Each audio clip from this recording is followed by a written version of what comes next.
Gaitán era Exactamente. minucioso en cada gesto. Y siempre veo que cuando lo imitan ponen el puño así. Ah, él ponía el puño así, vengan, vamos, ustedes son parte. Cuando él decía, yo no soy un hombre, soy un pueblo, era, este puño es el símbolo de yo no soy un hombre, soy un pueblo.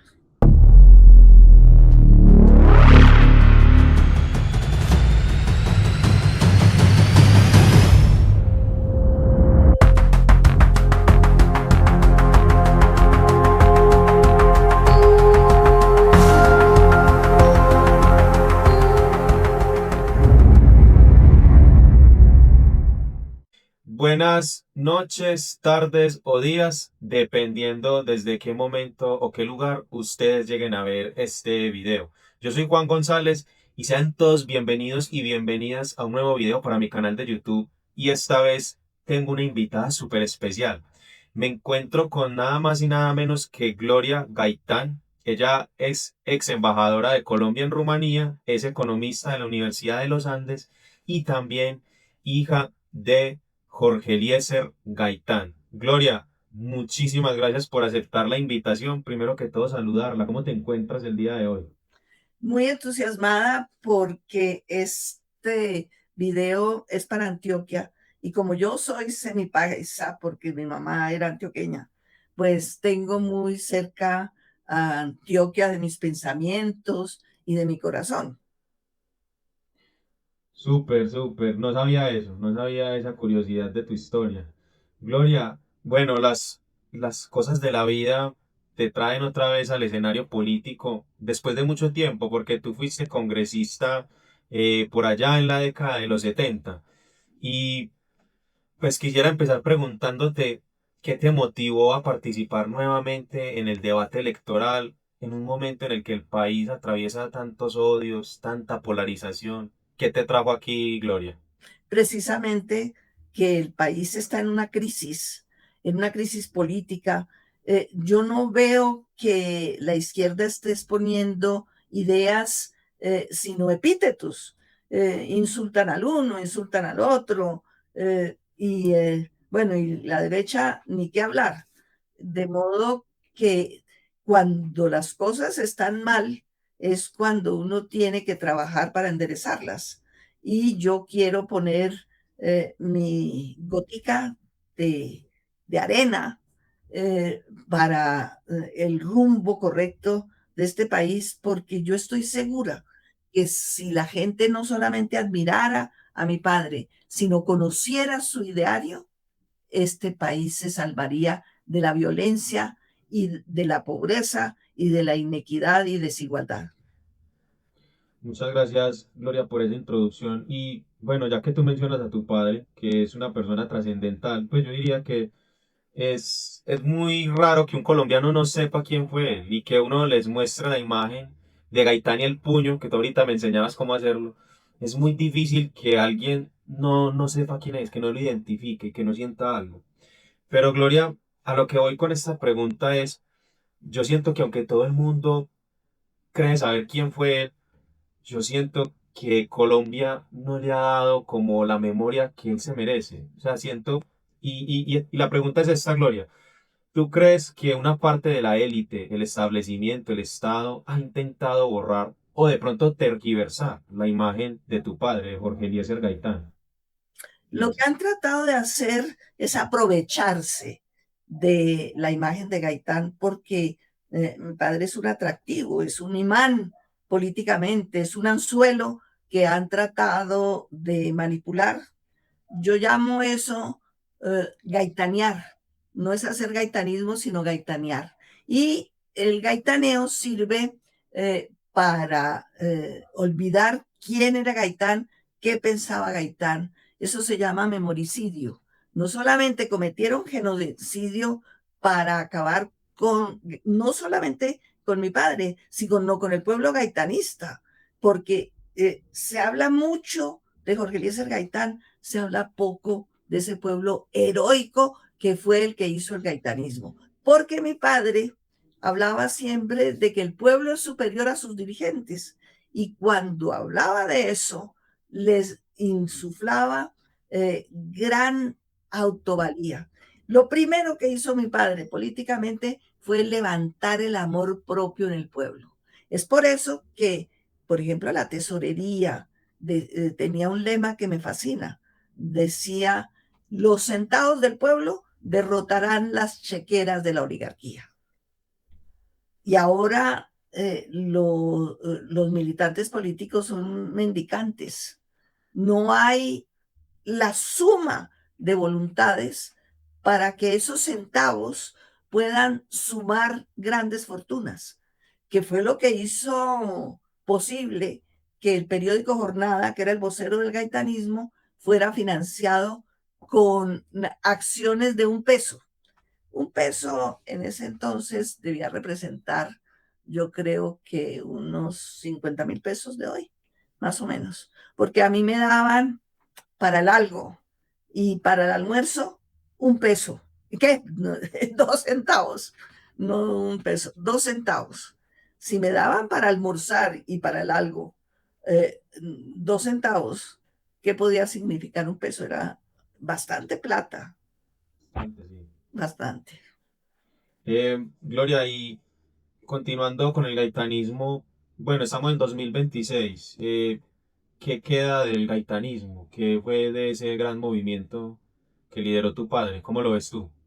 Bueno, el genocidio contra el gaitanismo comienza en 1944, cuando la crisis de Alfonso López, ese presidente corrupto y asesino que tuvimos, uno de los peores que hayamos tenido y el que más detestaba a mi padre dentro de la dirigencia oligárquica, López Pumarejo. De manera que en ese momento en que López se va a caer y se inventa que la esposa estaba enferma y se la lleva a los Estados Unidos para poder renunciar, entre comillas, y deja a Chandía reemplazándolo. En ese momento ya comienza las figuras liberales a lanzarse como candidatos. Y mi papá dice, yo quiero ser candidato, candidato del pueblo.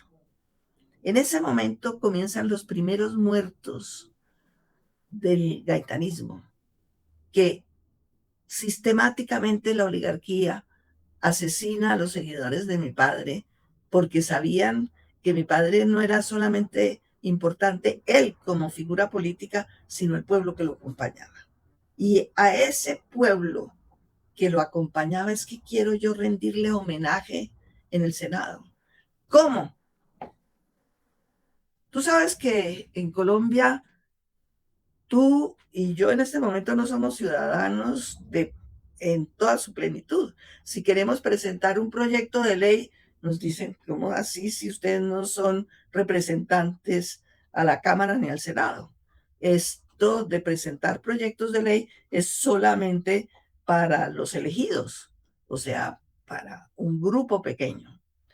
Porque la democracia hay que cambiar la democracia representativa, donde unos personajes nos representan, que no nos representan mucho o nada, muy poco, nos representan muy poco. Y lo que tenemos que hacer es que haya una democracia directa donde el que orienta los destinos del país sea la ciudadanía. Y que los ciudadanos del común no seamos ciudadanos solamente 10 minutos cada 4 años cuando depositamos un voto, sino que podamos ser diariamente ciudadanos y presentando proyectos de ley acordes a nuestras necesidades y a nuestros sueños. Por eso, yo quiero ser la vocera de los ciudadanos sin curul. Como no un ciudadano que no sea elegido parlamentario no puede presentar proyectos, yo quiero que los presenten. Tendremos un comité de estudio técnico de la viabilidad de los proyectos y yo me hago vocera del que presentó el proyecto para que pueda cumplir su papel de ciudadano. Y Te resumo en una frase lo que decía mi papá, una frase sencillísima para que le entendiera incluso un niño. Decía, yo no quiero que el pueblo colombiano sea espectador, sino actor. Yo quiero hacer esa tarea, convertir al pueblo colombiano, mientras hacemos una democracia directa, convertirlo en ciudadano de plenos poderes. Es un Muy tema. profundo eso, muy profundo eso, muy profundo. Y, y sabes que yo también lo he pensado mucho, una crítica muy buena a la democracia burguesa, de burgueses. Muy bueno, porque es que yo siento, Gloria, que la gente se ha cansado también de eso. La gente uno va y uno le entrega un volante y le dice, apóyame, vota por mí, y la gente está cansada. Porque la gente, ya, la gente sin saberlo piensa y dice lo que tú me estás diciendo. Es que yo le doy el voto al político y en 4 años no se vuelve a acordar de mí. Si No, gana, no. no se vuelve a acordar de mí. Y además, aun cuando quisiera, si no existen los mecanismos que yo quiero instaurar, haciendo un comité de análisis de las propuestas ciudadanas, tampoco el parlamentario solo no puede presentar ese proyecto sin antes tener quien se lo analice y quien vea si es viable o no, porque no es para presentar cualquier bobada, es para que el pueblo sea gigante, para que el pueblo sea el conductor de los destinos de Colombia. Sí, súper, súper. Me gusta mucho eso porque de verdad que uno ya siente cansancio en las personas. Y Gloria, la democracia, no nos digamos mentiras, la democracia actual favorece el clientelismo, la corrupción. Mira, yo estaba leyendo una noticia hace un momento que decía, hace un momento acaba la UNP de confirmar que una escolta de el secretario de la Cámara de Representantes iba en una camioneta con 140 millones de pesos en efectivo. 140 millones de pesos en efectivo y con publicidad de un candidato del Partido Conservador. La noticia está ahí, Caracol Radio, eso no me lo estoy inventando yo.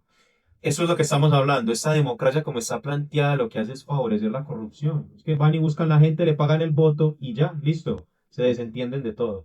No nació para ser corrupta, fue la Revolución Francesa, en la cual participó el pueblo, la que creó la democracia representativa, porque estaban cansados de la monarquía.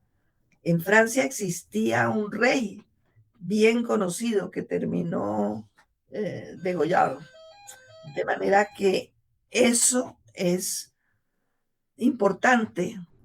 Y entonces los intelectuales de la época y los ciudadanos poderosos, la clase media, alta, la burguesía, mejor dicho, eh, la burguesía deciden derrocar al rey y organizar un sistema político que le permitiera a esa burguesía que ellos no respetaban, sino la gente que tuviera conocimientos académicos y un cierto nivel social en lo económico y en lo intelectual. Y entonces que que el pueblo delegara en ellos, que eran los que supuestamente sí sabían para dónde debía ir Francia, que ellos delegaran en los académicos y en la burguesía la forma de gobernar. Era un paso gigantesco y muy positivo en ese momento. Ahora estamos en lo mismo, pero diferente, porque ya el pueblo está cansado del gobierno de la burguesía, o sea, de la oligarquía, y quiere asumir el mando, porque sabe que se ha convertido en un antro de corrupción. Total, en eso estamos de acuerdo y yo sé que muchos ciudadanos que nos escuchen también van a estar de acuerdo en esto. Gloria, cuando tu padre, Jorge Eliezer Gaitán, y tú también se refieren a la oligarquía, hablamos de élites conservadoras, liberales también. Cómo lo entiendes tú? La oligarquía no es solamente liberales o conservadores, es todo aquel que se siente realmente dueño de una comunidad. Los caciques en los pueblos hacen parte de la oligarquía. Entonces, mi papá dividía el país en país nacional y país político. País nacional éramos tú y yo, eran los que nos están escuchando en su gran mayoría, país nacional. Y país político eran no solamente los ricachones, también los que en los pueblos mandan como si fueran jeques. De manera que no es un problema de cuánto dinero hay. En el país nacional hay industriales, en el país nacional hay campesinos, hay obreros, hay de todas las clases, pero es un comportamiento frente a la vida en sociedad. Es un comportamiento generoso y de equidad, el del país nacional, y es absolutamente atrabiliario, egoísta, ambicioso el país político. Estamos de acuerdo, muy, muy interesante ese planteamiento. Gloria, eh, cuando la gente te escucha a ti, yo creo que te podrían ubicar en una posición de izquierda, aunque yo diría que es como, es algo diferente también, porque por eso te lo pregunto, Gaitán, ¿en dónde lo ubicamos? ¿El gaitanismo en dónde está? Izquierdista, absoluto. Basta leer su libro, Las ideas socialistas en Colombia, donde él reconoce que lo que escribe, las ideas que escribe, son las que él profesa. Y dice, pero voy a militar dentro del Partido Liberal porque un partido netamente izquierdista como la UNIR, que tuvo éxito en Antioquia, entre otras cosas. La UNIR eran las siglas de Unión Nacional Izquierdista Revolucionaria. Eh, y no tuvo éxito electoral. Y mi papá, repitiendo a Lenin, decía, hay que tomar el nombre de una organización que despierte la emoción y los recuerdos de luchas pasadas. Y el Partido Liberal vamos a convertirlo en el Partido del Pueblo para que militen liberales, conservadores, socialistas, comunistas y sin partido del pueblo. Y les dejamos a los oligarcas el Partido Conservador. Qué interesante eso. Eh, Gloria, ahora me gustaría, digamos, meterte en la coyuntura nacional. ¿Cómo ha sido tu relación con Gustavo Petro? ¿Qué valoración haces de él? Gustavo Petro es un hombre inteligente. Hice una pausa antes de decirlo, porque yo no soy fanática ni seguidora de Petro, pero sí reconozco su buena voluntad, que se contradice con su temperamento. El temperamento traiciona su ideología. Petro quiere sacar al pueblo colombiano de la pobreza y de la inequidad, sin duda. No comparto todos sus métodos, no comparto todas sus acciones, pero es un hombre respetable y me habría gustado que los años de gobierno de un presidente colombiano cualquiera fueran 6 años y no 4, porque en 4 años no se puede lograr todas las metas que un presidente, cualquiera que sea, se propone. Eh, claro que en este momento yo no veo, fuera de Carlos Caicedo, de Fuerza Ciudadana, alguien que tenga ideas para las cuales valdría la pena 6 años de ejercicio.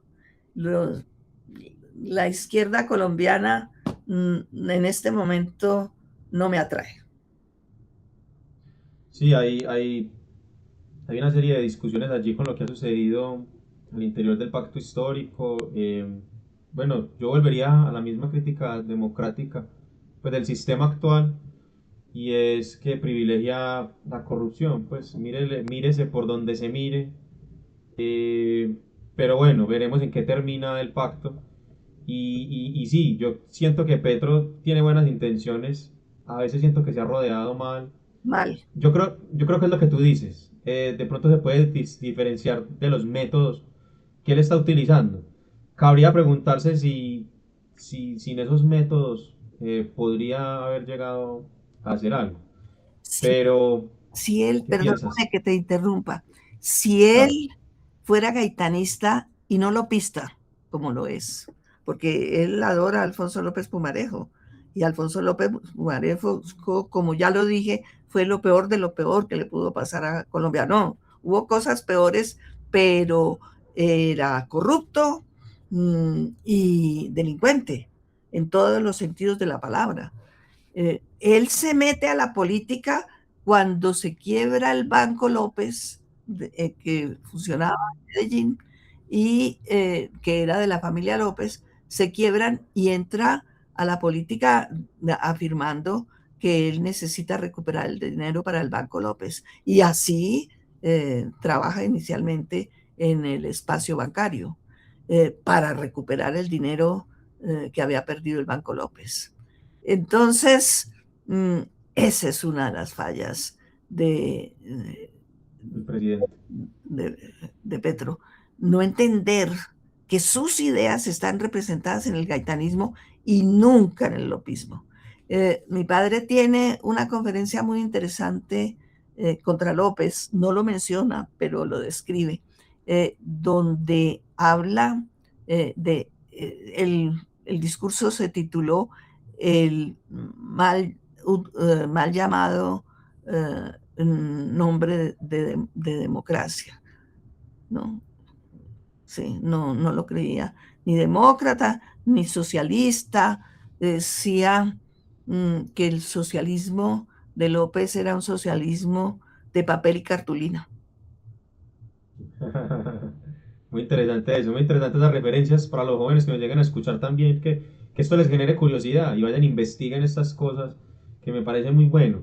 Gloria, quisiera tocarte algo más sobre el gobierno, porque, y te voy a decir por qué, porque mira, mi canal y las personas me ven y me escuchan, muchas son del pacto histórico, petristas, como de esos sectores, ¿cierto? Provenientes de esta izquierda. Y Y Gloria, yo quisiera preguntarte si tú tuvieras la oportunidad de conversar una última vez con el presidente Petro este año antes de que se vaya, porque se va el 7 de agosto, sí o sí él se va. Y vamos a ver si tendrá sucesor o no, ¿cierto? Que yo todavía no sé qué pueda pasar en mayo.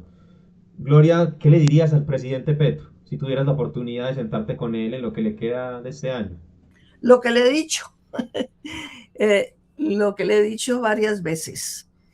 Nosotros no podemos dejar que el poder colombiano, el poder político, caiga en manos de los narcotraficantes. Haberles otorgado en una resolución presidencial el nombre de ejército gaitanista a los bandidos del Clan del Golfo es permitirles que ellos se apropien de ese nombre para cuando firmen la paz con el gobierno, se conviertan en un movimiento llamado gaitanista para tomarse la presidencia, porque ministerios sí han tenido, parlamentarios a rodos, funcionarios de provincia en cantidades, pero todavía no han tenido un presidente de su grupo. Sí han tenido presidentes financiados por la mafia, pero no militantes de grupos armados. Y haberles otorgado la, ese nombre oficialmente es realmente un delito. De manera que Petro, yo no sé si su honestidad lo vuelve ingenuo, pero cree que un ministro del Interior puede ser Benedetti. Benedetti, ya sabemos las cosas que dijo por teléfono desde Venezuela y amenazó a Petro diciendo, si usted me traiciona y no me nombra en un puesto importante en Colombia, yo hablo. Ahí está el talón de Aquiles de Petro, a quien sí prefiero por sobre todos los candidatos del polo democrático, perdón. No pido perdón. Creo que estoy en lo cierto. Muy interesante eso, Gloria, muy interesante. No, yo sé que los seguidores del gobierno, estas son críticas que se tienen que hacer, que ellos no pueden escaparlas, no pueden tapar el sol con un dedo, ¿cierto? Eh, bueno, yo propongo que dejemos ahí, pero sí pues invitar a la autocrítica que siempre es bastante importante y que va a ser muy importante para la izquierda si quiere eh, llegar al proyecto de país que, que se imaginan. Gloria, me gustaría que no pasáramos esta entrevista sin tocar algunos datos curiosos sobre ti. Eh, bueno, sabemos que fuiste ex embajadora en Rumanía, fuiste embajadora en Rumania, que me parece muy interesante porque fue en un momento en el que aún estaba el muro de Berlín, que viviste en la Europa socialista, Gloria. ¿Qué recuerdas de esa época? ¿Qué recuerdos se te vienen a la cabeza de esos momentos de tu vida? Bueno, concretamente Rumania tiene para mí dos facetas. El pueblo rumano que amo intensamente, lo admiro, eh, lo recuerdo y tengo saudade de su amistad. Eso por un lado. Y por otro lado, bueno, es que también Ceausescu era un espécimen comunista horroroso, peor que casi todos los demás, porque lo que a mí me parece muy triste es que ideas socialistas hayan terminado en manos de dictadores. Eso deforma lo que es el socialismo, donde la democracia tiene, pero la verdadera democracia, no la que nos venden, una democracia neoliberal, no. La verdadera democracia donde hay equidad social, esa desaparece muchas veces en los regímenes comunistas. Y eso nos hace, a los que somos socialistas, mucho daño. Entiendo, entiendo. Muy interesante esa crítica. Gloria, fuiste embajadora en Rumanía y bueno, estuviste en Chile. Conociste a Salvador Allende. Fuiste amiga de él y estuviste, creo que estuviste en su gobierno, no lo sé muy bien, que traté pues como de investigar estas cosas. Me gustaría preguntarte, Gloria, porque eso sí es algo que mucha gente le genera curiosidad y le gustaría saber. Gloria, ¿cómo llegas tú a conocer a Salvador Allende? ¿Cómo llegaste a Chile? Lo conocí en 1959, cuando había triunfado la Revolución Cubana y el régimen socialista de Fidel, que no era socialista en ese momento. Yo recuerdo que las estampillas, desafortunadamente no guardé ninguna, decía, "We are not communist, we are humanist". Bueno, no eran socialistas, sino humanistas, decían las estampillas. Y era el ambiente. Nadie quería pasarse al sector comunista. Luego las circunstancias obligan a Fidel y a sus compañeros a apoyarse en la Unión Soviética. Bueno, pienso que en esa manifestación que organizó Fidel Castro, él debió invitar a figuras especiales del socialismo en el mundo. Invitó a Lázaro Cárdenas de México, a Salvador Allende de Chile y a mi madre y a mí de Colombia. Y ahí conocí a Salvador Allende. Sí. Gloria, ¿y tuviste la oportunidad de conocer a Fidel? Mucho, demasiado. ¿Conversaste con él? Que en Sí. paz descanse. ¿Qué piensas de Fidel Castro? Uy, este reportaje es demasiado corto para yo contarte lo que pienso de Fidel. Bueno, entonces tenemos que dejarlo para otra entrevista, ¿cierto? Gloria, pero muy interesante eso, de verdad que mucha gente va a quedar con esa curiosidad y me van a insistir en que usted vuelva aquí a contar esa historia. Gloria, Te podría contar don, más bien del Che Guevara, a quien conocí adelante. bien ese día. No, pero tendríamos que hacer una charla larga. Eh, mm, el Che, el Che lo conocí muy bien. Eh, Conocí más a Fidel que al Che, pero eh, el Che inclusive me invitó a través de Piñeiros, el jefe de inteligencia de Cuba, me invitó a seguirlo a la montaña. Wow, Y yo me negué porque yo no creo en los ciudadanos guerrilleros. Eh, Ser guerrillero no es fácil. Ser guerrillero se requiere una formación no solamente intelectual, sino física.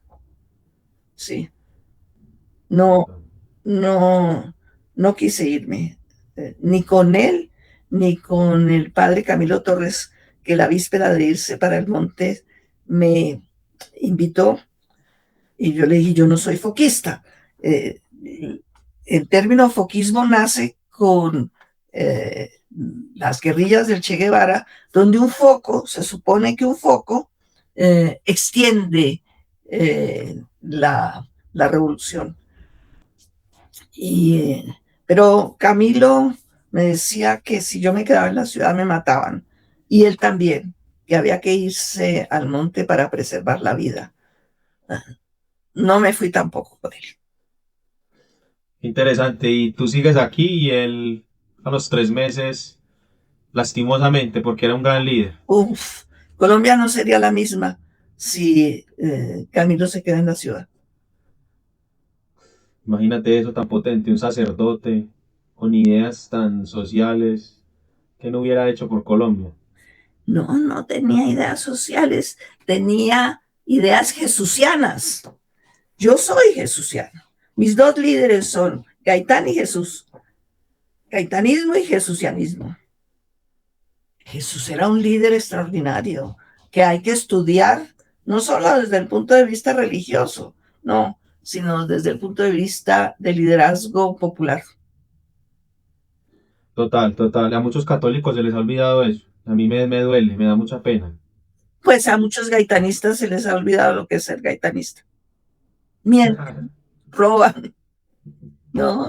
Se les ha olvidado qué es ser. Yo quiero, entre otras cosas, el próximo 7 de este mes, cuando ya no haya campaña política, quiero hacer un seminario en la sede de Fuerza Ciudadana, que queda en el famoso Teusaquillo de Bogotá, en la carrera 15 con calle 32, en la pura esquina.